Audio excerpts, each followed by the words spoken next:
Does anyone have any other questions before we proceed? Please let us know in the chat.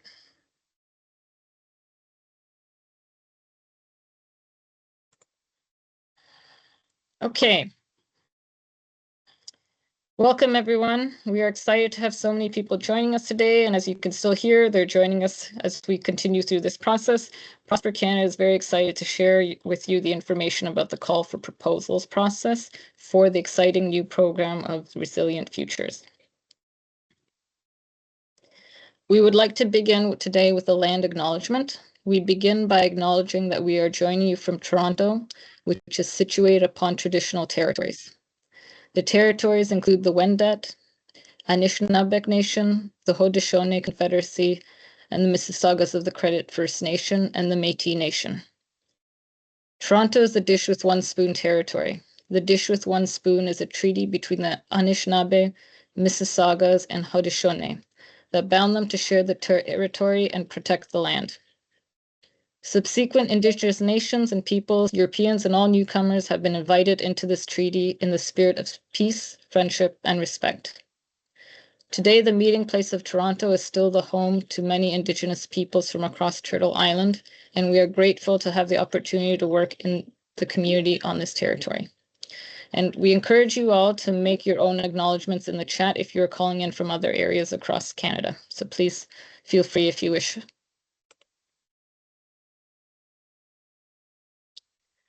So we have about an hour today to cover a lot of information. Please take a quick peek at what we're going to cover today. Remember that this will be a very high-level overview today, and all this information can be found in the supporting documents on our Community Prosper Canada page. Please note, if we do run out of time at the end for questions, we do, again, have the Q&A session that you can register for. So let's begin. So first, an introduction. I'm Phaedra, that's me. If you have any questions, I will be guiding you through this process, and I will be responding to any emails at resilientfutures@prospercanada.org. So first, who we are and our impact. So for those of you who are not familiar with Prosper Canada, I'll provide a quick overview for you. And I also encourage you to learn more about us when you visit www.prospercanada.org and follow some of our social media channels to learn more. Okay, so who we are. Founded in 1986, Prosper Canada is a national charity dedicated to expanding economic opportunity for Canadians living in poverty through program and policy innovation. The Resilient Futures project reflects our mission well, bringing together community organizations from across Canada and representing many diverse groups to provide access to financial empowerment services to Canadians living on a low income. The overview of the project of Resilient Futures. So we have a lot of information to share. Should you miss anything, or if you have to leave early, reminder, webinar is being recorded and it will be shared with you. And other information is also posted on the website regarding it. Okay, let's finally begin then. So Prosper Canada is proud to launch Resilient Futures, building financial well-being for all Canadians. It is a $60 million initiative committed to enhancing financial stability and well-being nationwide. It will fund community organizations that provide free, essential financial empowerment services such as tax filing, help accessing benefits, financial coaching and counseling, and financial education. Resilient Futures also has funding specifically available for organizations serving First Nation, Métis, and Inuit, Black communities, and those living with disabilities. Our mission is to empower 1 million Canadians and unlock over $2 billion in essential benefits and financial resources, paving the way for lasting financial resilience across Canada.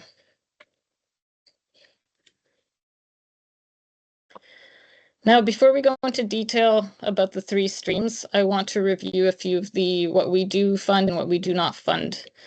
So the Resilient Futures program supports people with low and moderate income to improve their financial well-being by providing financial empowerment services delivered by community organizations. And these services must meet the following minimum requirements. So they must be free and tailored to the needs of clients living on low to moderate incomes. They must be delivered in a human-centered, trauma-informed approach. They must be responsive to local community needs and contexts. They must be available to clients year-round. They must be flexible, with services delivered in virtual, hybrid, asynchronous, or in-person formats. And these services must also ideally focus on those who face multiple barriers and are underserved, be led by the populations they focus on, consider the realities of participants' lives, for example, by providing some childcare services, transportation assistance, disability support needs, etc., and the ability to leverage other funds to expand impact. Here are a few of the things we do not fund, and again, I encourage you to read the guidelines and criteria doc for further information. But as a quick overview, here are the things that we do not fund. We do not fund individuals, which includes sole proprietorships, for-profit organizations or businesses, private or corporate foundations, federal, provincial, or municipal government agencies, and school boards, organizations that are engaged in political activity supporting or opposing any political party, elected representative, or candidate for public office. Organizations with a primary purpose to support and benefit other ineligible organizations. So, for example, intermediate organizations, trade associations, business associations, hospitals, foundations, financially or operationally. We also don't fund organizations with less than 1 year, 12 months of incorporation, operating financial history. Also, while your organization might have a purpose of bringing about change in law or government policy, this is particularly more relevant to organizations that focus on disability, Black communities, Indigenous communities. What we are not funding are projects with a primary focus of bringing about change in law or government policy. We also do not fund projects outside of Canada. And we do not fund deficit or emergency funding or any major capital expenditures. So, for example, purchasing buildings or properties, vehicles, etc.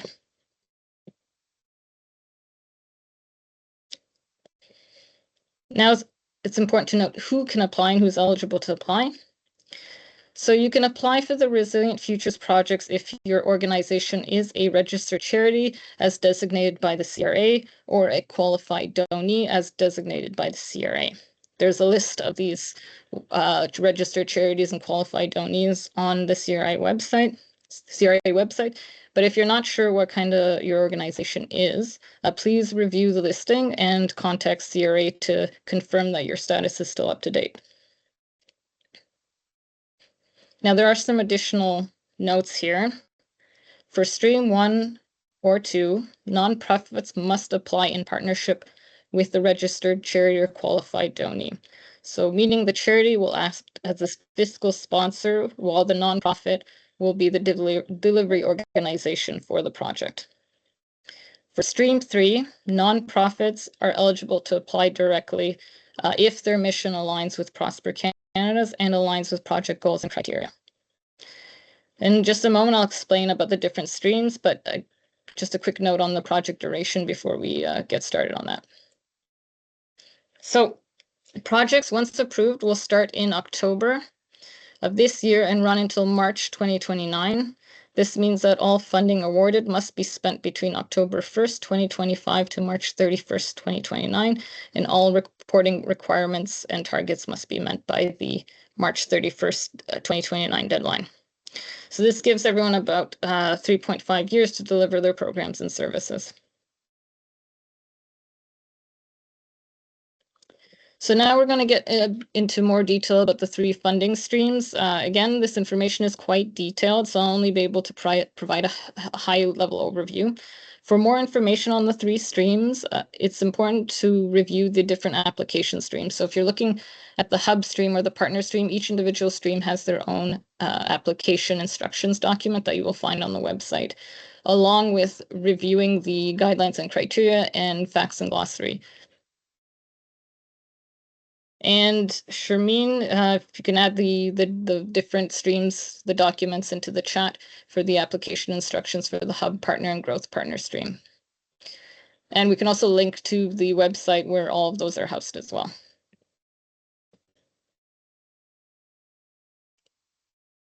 Okay. So Resilient Futures has 3 streams. They provide direct funding to local community-based organizations to expand services in all 13 provinces and territories. So the 3 streams are Stream 1, Financial Empowerment Hub. This provides up to $1 million annually for regional leaders delivering financial empowerment services, training, and capacity strengthening. Stream 2 is the Financial Empowerment Partner. We provide up to $300K annually for community organizations providing direct financial empowerment services. Stream 3 is the Financial Empowerment Growth Partner. This provides up to $200K annually for organizations serving First Nations, Métis and Inuit, Black communities, and or those living with disabilities. So let's dig a little bit deeper into each stream now. So the first stream, Stream 1, is the Financial Empowerment Hub. So we're looking to fund approximately 10 individual organizations with and about 4 joint partnerships. So individually applying, we're getting up to a maximum of $450K for a single organization applying, or up to $1 million annually for a partnership of organizations applying, and it will be dependent on some of the criteria and baselines that we'll discuss later in this presentation. The stream funds regional or population-focused hub organizations that provide high-quality core financial empowerment services, as well as resources and supports to other organizations providing financial empowerment services. So hubs provide capacity strengthening and they service ecosystem coordination supports to other organizations, helping to advance the local ecosystem of financial empowerment supports. And you can see on the slide as well, and including in the supporting documents, the eligibility requirements, and I'll just highlight a few instead of reading them all to you. So it can either be regional focused or focused on one of the priority populations. Multiple organizations can form a hub, or an organization can apply as a single applicant. You must be able to train and strengthen the capacity of other organizations, provide mentorship, and other services as applicable. You can also apply for redistribution of funding, which is up to $20K per ally organization to support those ally organizations to undertake some of the other work. And we'll talk more about what that means in the presentation. For the hub stream, we're also looking for high participant reach numbers to demonstrate the regional impact that we're looking for in this stream. And there's a few different examples we've provided in the guidelines and criteria document, but I've just highlighted one that might be applicable to one organization that might be thinking of applying. So for example, your organization already has a full suite of financial empowerment services, resources and staff capacity to deliver training to other organizations in the region or nationally. So for example, your organization might be seeking support for training in debt management for a series of workshops or long-term implementation into their programming. Your organization may provide those extensive training to staff, provide materials and other resources, including culturally appropriate material, and assist them in setting up their evaluation frameworks for this organization. That is just one example of what a hub organization can do for some of the other organizations in their region. Stream 2. This is the Financial Empowerment Partner stream. This stream is, we're looking to fund approximately 15 organizations of up to $300K annually each. This is to fund community organizations that already deliver essential financial empowerment services that will be expanded to engage more people regionally or across Canada. And some resources can also go towards establishing new financial empowerment services for the organization. Again, you can read the full list of eligibility here and within the guidelines, highlight a few. You must be a community-based organization with expertise in the needs of your community served. You must deliver some or most core financial empowerment services for people living on low or moderate income, and you must aim to establish or expand your existing services. Note, like the hub, you can also apply for a redistribution of 20K per an ally organization in this stream. Again, here's an example. There's more examples within the guidelines doc. So your organization has strong capacity and offers a suite of financial empowerment services that are regionally or nationally focused. However, your organization would like to broaden its reach by expanding on existing programming offerings or establishing and integrating new services for needs that have come up in the community. For example, an accessible program focused on those living with disabilities, as that you've been hearing more of that from your community needs. Stream 3. This is the Financial Empowerment Growth Partner stream that focuses on the priority populations. So we are looking to fund approximately up to 7 organizations of up to 200K annually. This stream focuses on at least one of the priority populations: Black communities, First Nations, Métis, and Inuit, and or those living with disabilities. So for example, there might be an intersection. You might focus on Black communities and those living with disabilities. That's fine. Organizations must have established expertise in supporting at least one of those priority populations, or have a mission and mandate to primarily focus their services and programming on at least one of those priority communities. Now, this fund is aimed at helping community organizations develop tailored financial empowerment services and outreach to better meet the needs of their priority populations regionally and or nationally. So some of the eligibility that we have listed here: you must have expertise in providing those tailored services and supports to one of at least one of the 3 priority populations listed, and aim to further develop the tailored financial empowerment services and outreach to better meet the needs of those priority populations. You also must be interested in sharing learnings with other organizations about how to effectively provide tailored financial empowerment services to your focus population. Sure. A short example is here. So your organization has depth of experience for at least one priority population, but has not established a suite of financial empowerment services. For example, your organization may be a year old and still building up its services and capacity. Funds could go towards aspects of establishing long-term financial empowerment services and improving outreach. So we're going to go through a little example here, like we've set up a persona to better illustrate of whether we can identify which, or this sample organization, which stream they would better fit in. So please note, this is an illustrative example only and does not reflect any real organizations. So YQB is a multi-service organization primarily serving Black communities in the Quebec City Regional Municipality, as well as outreach across the broader surrounding area. It provides a variety of services, including settlement supports and mental health and crisis supports, with a long history of tailoring supports to the unique strengths, perspectives, and needs of the Black community in Quebec. It has provided tax filing and financial education, seeking to develop access to benefits and financial coaching services. So what funding stream would be best to apply to? Please add your suggestions in the chat. I'll wait a few seconds for you to put your answers in there, and then I'll go to the next slide so we can discuss the example. I'll give you about 10 seconds.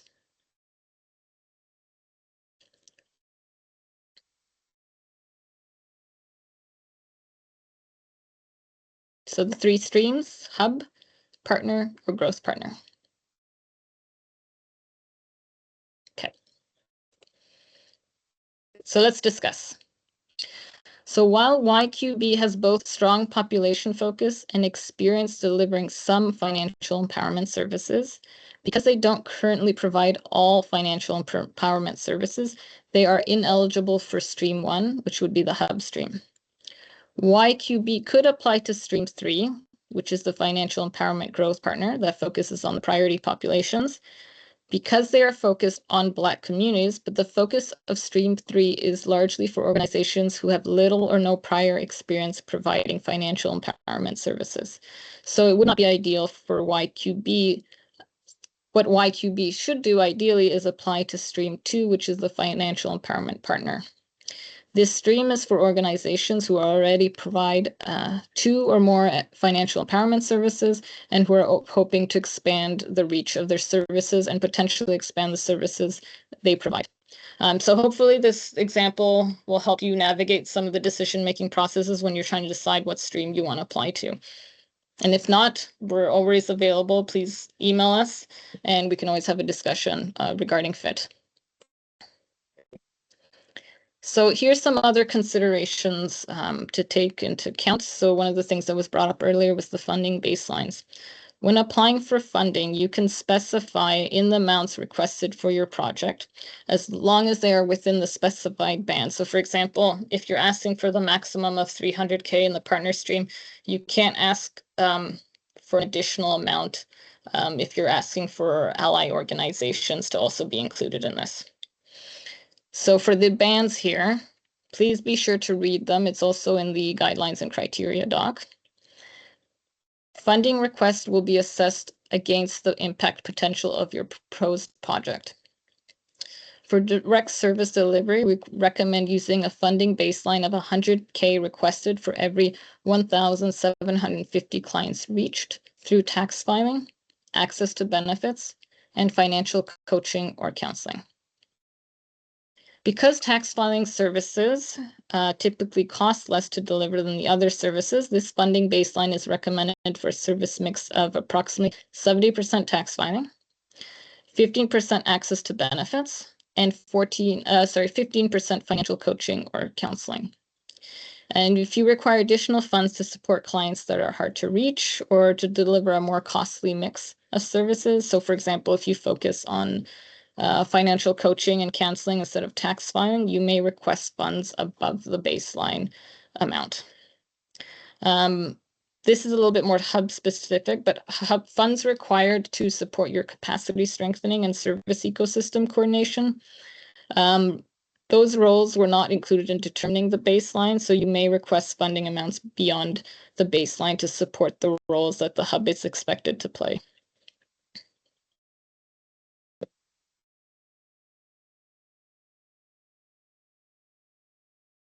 So just going to go into the last bit here when we talked about earlier about the redistribution of funds to allies.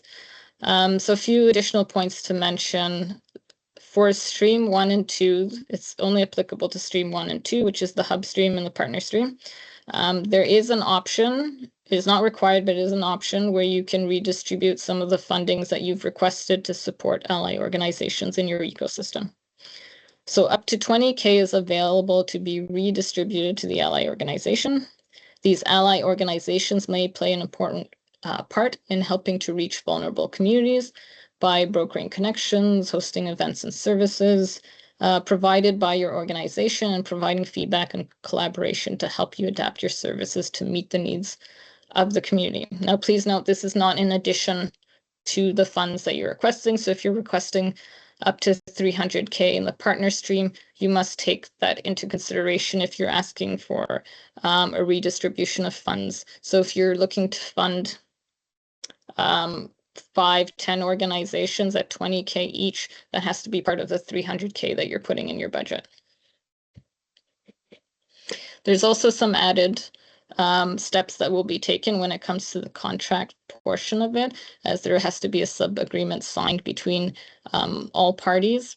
But once you get to that stage, we'll discuss in greater detail about it. Okay, now we'll discuss navigating the portal. So to support our funding application, we have created an online portal, and all the applicants will be required to use the portal to submit their application and eventually their reports, etc. So first, let's review the 3 main steps to completing the letter of intent, or LOI, for short, as you prepare to use the portal. First, please read all the supporting documents. That includes the guidelines and criteria, the facts and glossary, and the individual application instructions for each stream, so you can determine which stream is a better fit for you. Then gather all documents information, and once you've reviewed all the information within the documents, so for example, if you decide that you want to apply in the hub stream with multiple organizations, ensure that you've gathered all your context and information that must be provided within those documents. And the final step for the LOI application is to access the community site and then submit your online application. So here's what it looks like when you first get in. You have to register first before you're able to access the application. So all applications for the funding of Resilient Futures is administered through our own online platform that you can reach using the link that it'll be provided in the chat for you. You will be required to create an account on the platform. If you have accessibility needs, please contact staff to accommodate any needs that you might have at Resilient Futures at prospercanada.org. Please note that we do not accept mailed hard copies of applications. Once you create an account, you will receive a confirmation email and you can log in to start your application. When you start your, when you get in and you start your application, you'll see a welcome page. There's a sidebar here on the left-hand side. There's an option that says homepage. This option takes you back to the main dashboard. There's applications. This page shows all the in-progress applications, complete applications, and expired submissions. My profile allows you to update any information that was inputted when you registered. And the logout option allows you to log out of the system. If you do log out, you just have to log back into the system to be able to see everything. While in the home page, you can select Start Application right under where it says Action. Highlighted in blue, Start Application. It'll send you to a different screen. Will ask you to select your funding stream. It also asks you to select what language you want to submit in, whether it's if you want the form to be in English or in French, and whether you are a charity, qualified donee, or a nonprofit. The selection of that is important because it changes the questions in the application, whether you are a charity, qualified donee, or nonprofit. After that, a list of eligible questions will appear that you must answer before being able to proceed to the applications. Now, the questions eligibilities will differ, a few of them, depending on which stream you pick. The one that is always consistent is it will ask you if your organization project is based in Canada. Your organization project must be based in Canada to be eligible. If you're not, you are not eligible for this funding. And so just an example for this, another question might be, does your organization currently deliver at least 2 or more core financial empowerment services? It'll list what the services are to people on low to moderate income. And then it'll ask, does your organization have a track record of collaborating and coordinating on financial empowerment service delivery with other organizations in your network? If you click no or yes, you'll get different answers depending on it is. Some of them will lock you out. So for example, the one regarding if your project and organization is based in Canada, that will lock you out if you are not eligible. Once you have completed these questions, please click Save and Next to proceed. And then there's 3 overarching panels at the top that you'll see. There's organization details, project information, and proposal questions.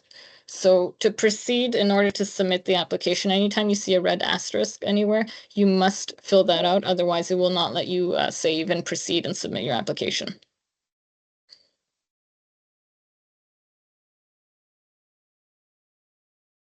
So once you click on Save and Finalize to proceed, a box will pop up asking you to confirm if you're ready to submit your application.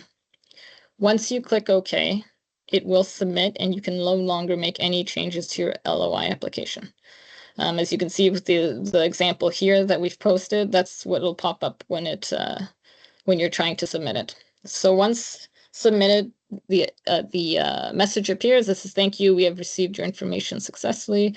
You will be given the option to view your submission by clicking See My Submissions, but you will not be able to make any changes once you've submitted applications. So please ensure that everything is complete as much as you'd like it to before you submit it. We will not be allowing any changes after. So once you've submitted, congrats. Those are all the steps that you need to take to successfully apply. Okay. So what happens after you submit your application? So how are things assessed? All of the applications will go through an equitable process, which will begin after all applications are submitted by end of day 11:59 p.m. on May 14th at 2025 EDT. We will not begin reviewing or assessing any of the applications until after it is closed.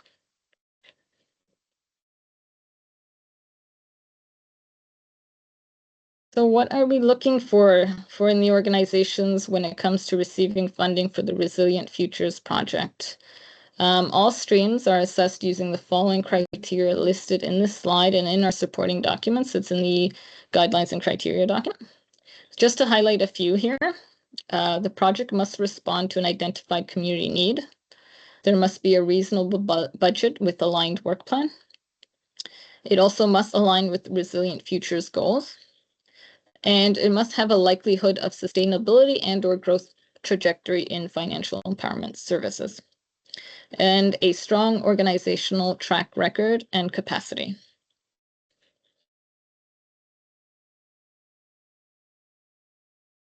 Within that same package, in the guidelines and criteria doc, you'll see another table of details that's split between which criteria is more emphasized for each stream. So for example, if you look on the first row of this table, you will see the only stream 1, which is Hub, is seeking organizations with strong partnership evidence of collaborative network development, including clear endorsements from their partners and networks.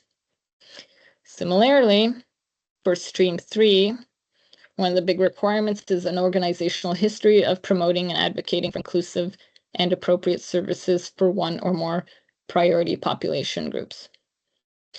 So in plain terms, stream 1, the Hub is expected to have a network with partners that they will work with, whereas stream 3, Financial Empowerment Growth Partner, which is the priority populations, is seeking organizations that serve priority population groups such as First Nation, Métis and Inuit, Black communities, and/or those living with disabilities.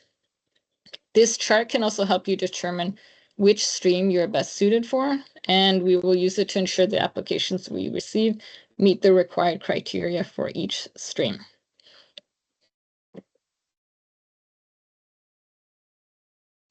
So there's 3 main stages to our review process. So we talked a little bit about what the criteria is. So for the first stage of the process is the review of the letters of intent, the LOIs. That will be reviewed internally. They will be shortlisted in terms of eligibility and fit. So we're just looking at to ensure that the charities that are registered, they have a valid registration number, they fit the basic eligibility, and it fits in with the guidelines, amounts, etc., that were requested. If you pass this initial stage, you will be asked to submit a full proposal. You'll be sent an invite by email saying, congratulations, you've been invited to submit a full proposal. This full proposal process will begin around mid-June and close around early July. The full proposals will be reviewed by an external advisory committee, and it will be made of community volunteers from across Canada. The advisory committee members will have diverse experience in financial empowerment, community development, accessibility, coaching, education, etc. And members will also come from a cross-section of different industries with a diversity of expertise and lived experience, and will consist of reviewers who have an intersectional lens to evaluation. Around the end of August, the proposals that are recommended will be provided to Prosper Canada's Board of Directors, who will make the final funding decision. Then from there, applicants will be notified, and the contract review and signing period will take place shortly after. And if you see, there's a link to, if you want to see who Prosper Canada's Board of Directors are, please follow the link or review our website for any additional information. Now, what to expect next? So let's say you are invited to participate in the full proposal. I'm going to share some highlights for you, just so in case you do get selected to go the next round, that you can be fully prepared. Some of the documentation, as it takes time sometimes to get those documents, it's best to have at least know from now what you might need down the line. So more information will be provided about this too when decisions are made. However, we would like to at least give you a heads up and some insight on how to prepare. So application process, stage B, the full proposal stage. So the second stage, stage B, is the completion of the full proposal. It will expand upon what you have submitted in the letter of intent, with more detailed questions and requests for information. So right now, the LOI, there's a few points where it'll ask you more for an overview, like a high-level overview. Some of them will ask you from bullet points. This is going to be a lot more concise, and it's going to dig deeper into the questions that you've answered in the LOI. We're also going to ask you for some documentation. So in the LOI, we didn't ask you to submit any external documents, but in the full proposal stage, you will be asked to submit a number of different documents. So some of the documents that we will ask you to submit here is it's going to be a detailed and itemized project budget, a detailed project work plan that aligns with the budget, financials, which could include audited financials or financial health summary. That will also be dependent on how, so if your organization is new and only a year old, you might not necessarily have audited financials, but there's an alternative that we offer for that. Letters of endorsement, this is more stream specific, especially for hubs. We'll ask you for letters of endorsement from organizations and networks that have worked with you. We will also ask for annual impact reports. This will be optional, as not all organizations might have an annual impact report, but any sort of documentation that helps build your case for your project is extremely helpful. Other supporting documents, again, these are not required, but they would help build your case when you're asking for certain work plan items and as part of your milestones. So for example, an anti-racism and anti-oppression policy, a statement of commitment to accessibility, a statement of commitment to privacy, etc. And you'll be informed by June 2025 if you have been selected to proceed to stage B, full proposal.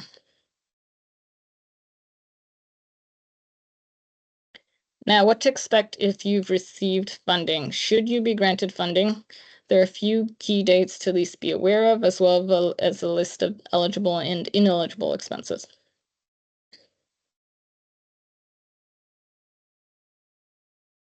So once awarded funding, the reporting templates will be provided to you and are required to be submitted throughout the grant cycle, so the next 3.5 years.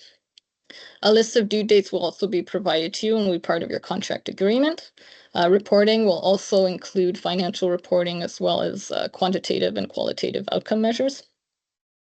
It will be required that partners submit quarterly financial reports, one interim report and one final report per funding year. And the funding year works from April to March is our fiscal year. Also, there is a requirement that all partners be part of a community of practice that will meet regularly. That will be determined, the interval of meeting will be determined once you're onboarded. So the COP, which is the community of practice, it's a wonderful way to basically get everyone together, share learnings and experience with all the different partners and grantees across the country, support each other through the grant cycle. It's been proven to be a great way to not only advocate, but help other organizations with, especially when it comes to sharing services and knowledge.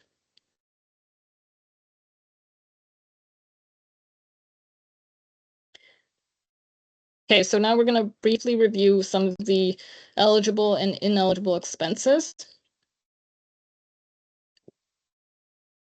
So under the Resilient Futures projects, here's some of the eligible expenses. And again, these can also be found in the documents, the guidelines, criteria, facts documents, so please review them. So 1, here are things that are eligible.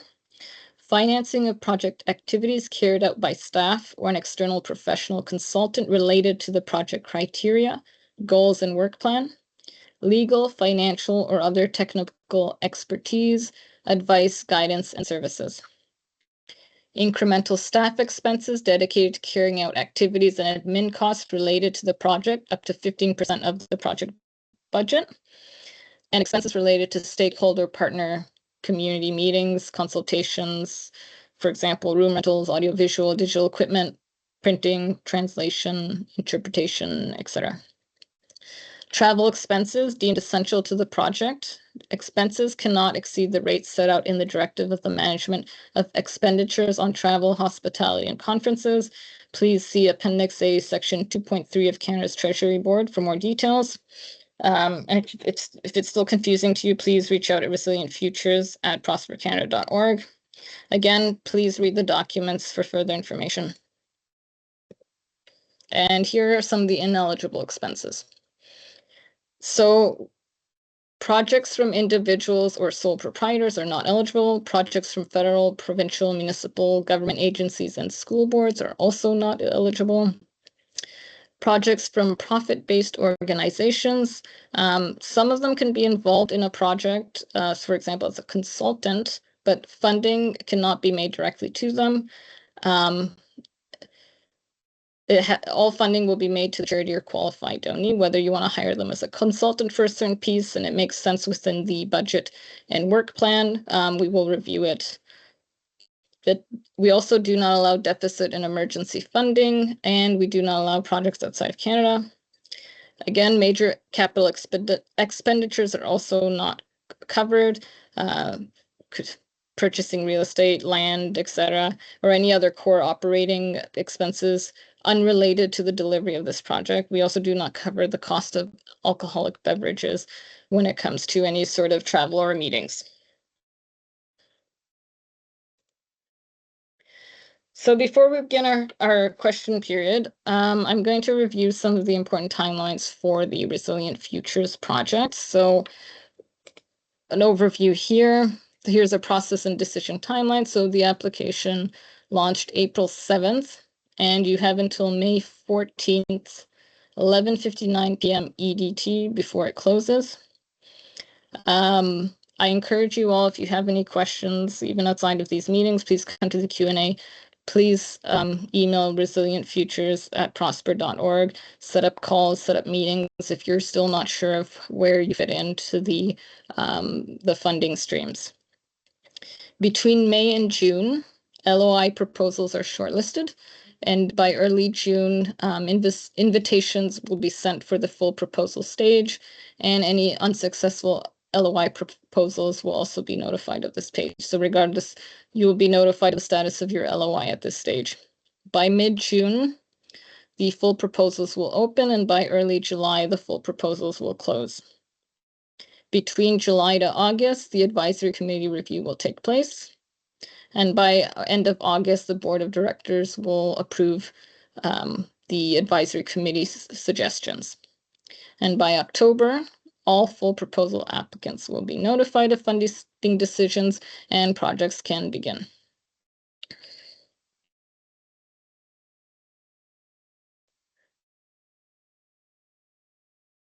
So again, we've talked about it often, but please review the documents. They're also, when you log into the portal, they're also at the top. So if there's anything you're unsure of, please review them. Again, the applicants also have a section where it shows you a guide on how to answer some of the questions in there if you're not sure of how to answer some of the documents, the questions within the portal. So again, here they are, the guidelines and criteria document, the facts and glossary document, and the individual application instructions for each stream. You can visit the website there and you can find them all. So within each document, so the instructions for the Financial Empowerment Hub, the Financial Empowerment Partner, and the Financial Empowerment Growth Partner, within the application instructions, it'll give you an overview of what I just did, where it shows you how to log into the application. And then it'll show you what the eligibility questions are, and then it'll give you a list of every single question that you will find on the portal, including word counts. And then on the other section, it says guide to answers.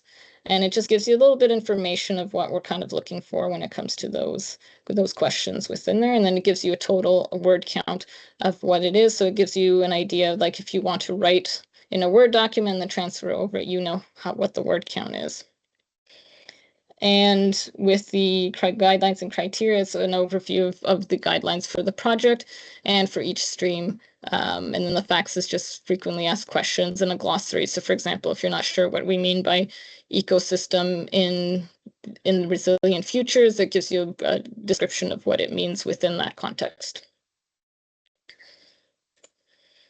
Okay, so now this concludes our information session. I know there's a lot of information and details to review, and so it was a very high level that we had to go over today. But please, again, if you have any questions, submit them to resilientfutures@prospercanada.org.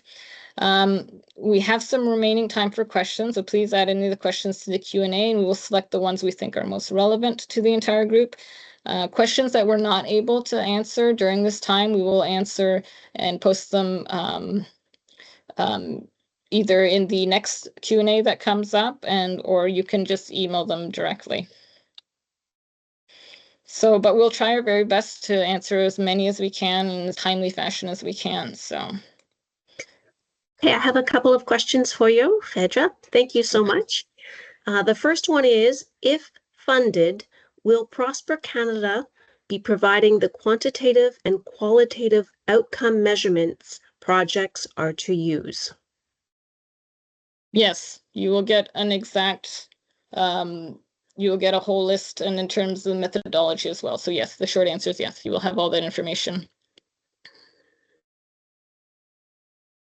Okay, the next question is, does the budget allow for requesting a small amount of overhead, indirect, or admin cost?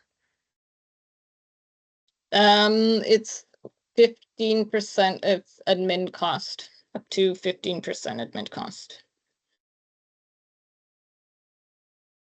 Okay, the next question, and I'm purposely selecting some that are a little bit shorter. There are some very complex questions that we will have to address at another time. The next one is a city of 1 million people regional enough for the hub stream? I need a little bit more detail on that.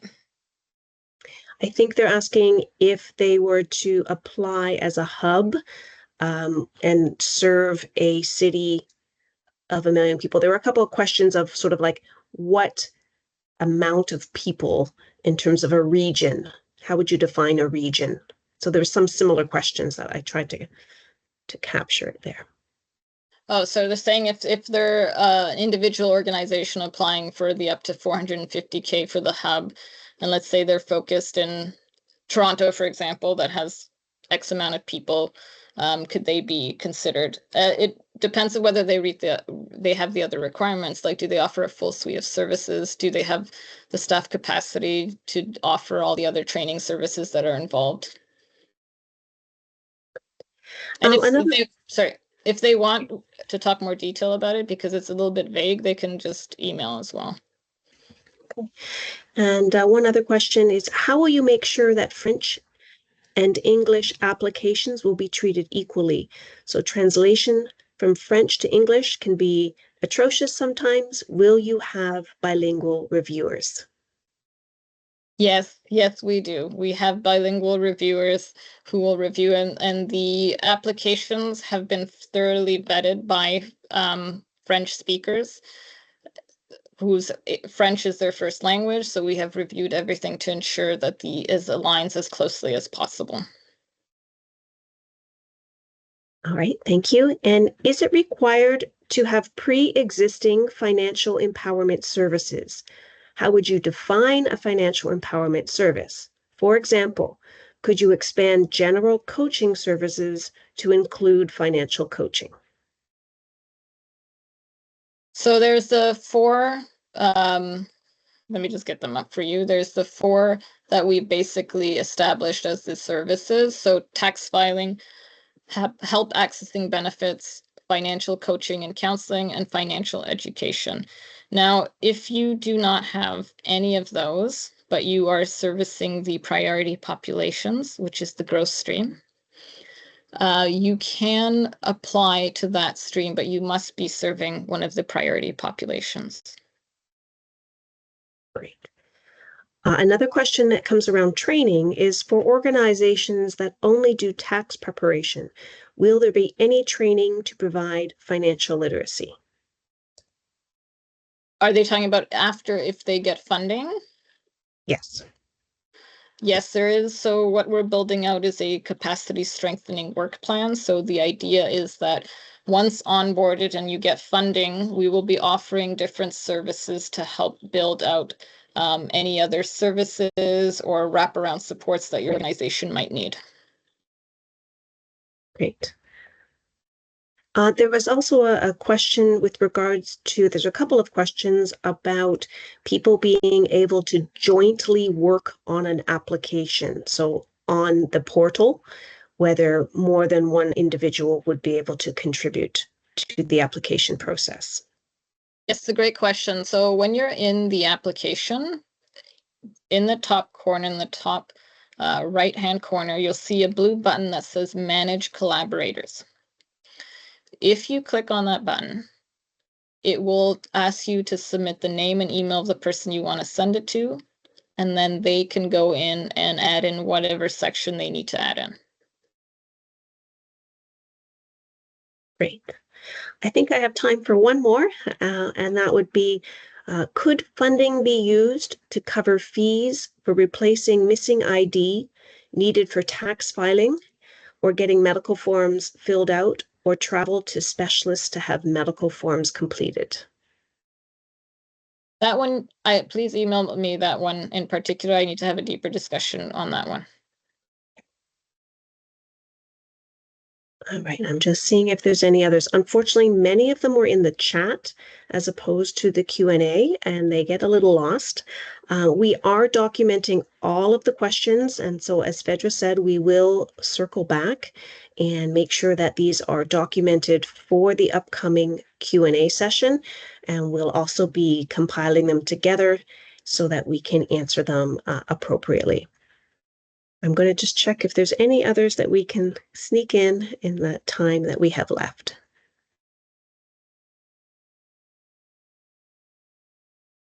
Oh, we do have an interesting question with regards to rural communities. Will there be consideration given to those in rural communities? Our organizations may not have the capacity to create a fancy application document, but our need to support our vulnerable citizens is amplified due to the lack of services in rural areas.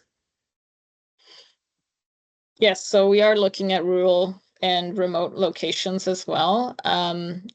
I'd have to hear more about what services are offered and which stream might be the best fit. So if they would like to email me and we can have a chat too, like a phone call or a video call to get more details on what services are currently available from that organization. There was also a question about being able to partner with organizations in another province. Is that a possibility? It depends. So for example, if you're in the East Coast, so New Brunswick area, and some of the services are not necessarily available, and so sometimes in that region, some of the organizations will partner with neighboring. So it really just depends regionally and what you're trying to do. So if in that case, I'll again need more detail. And do you have to be able to reach at least 1,750 clients in order to apply?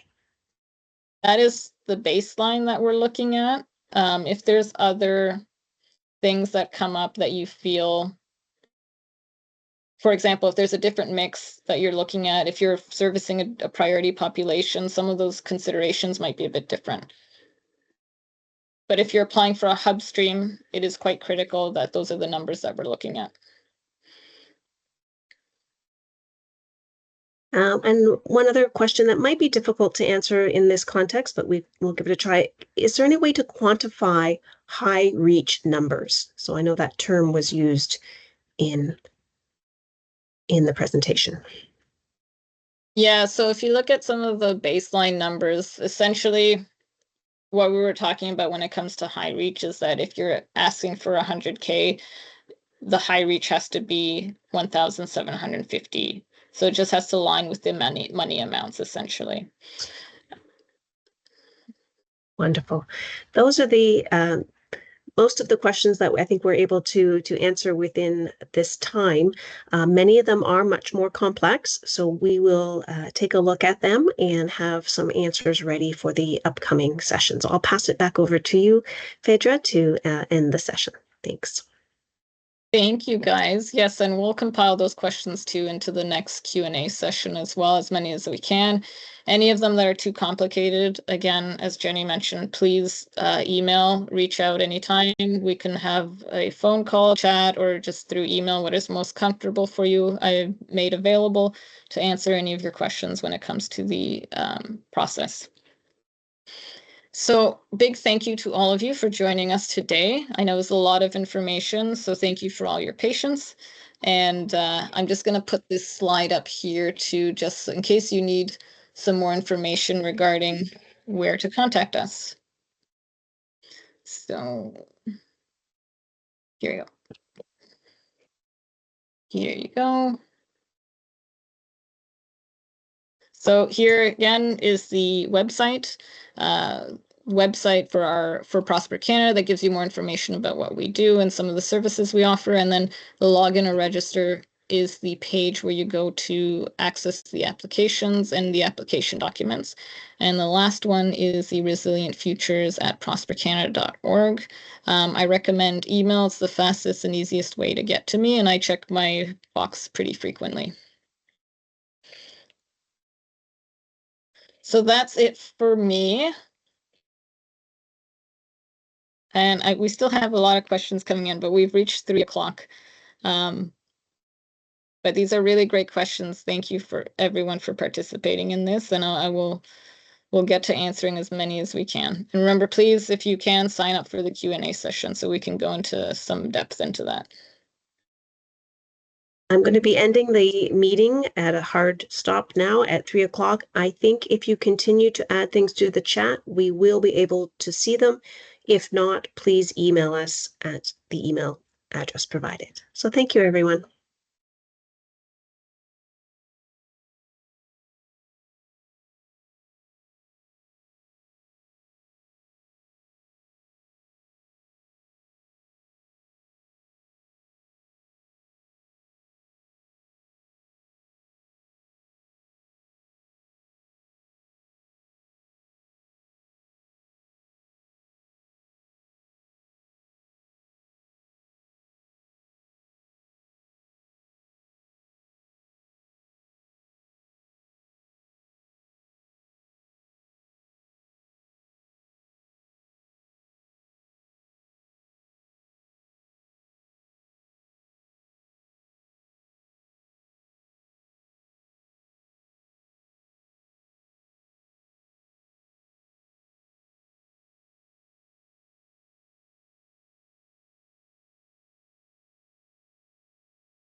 Hi, everyone. If you've just joined us for the Resilient Futures information session, it has now come to a close.